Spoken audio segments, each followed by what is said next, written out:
अशी चिक मोत्याची माळ होती ग 30 तोळ्याची ग.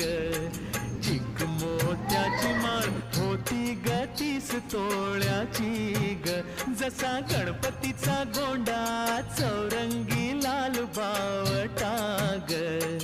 गणपतीचा गोंडा चौरंगी लाल बावटा ग.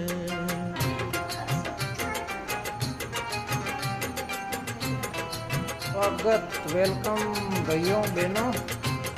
हमने बैठाया हमारे घर पे गणपति बप्पा। या चिकमाळेला रेशमी मौचार दोराग. या चिकमाळेला रेशमी मौचार दोराग. मऊ रेशमाच्या दोऱ्यात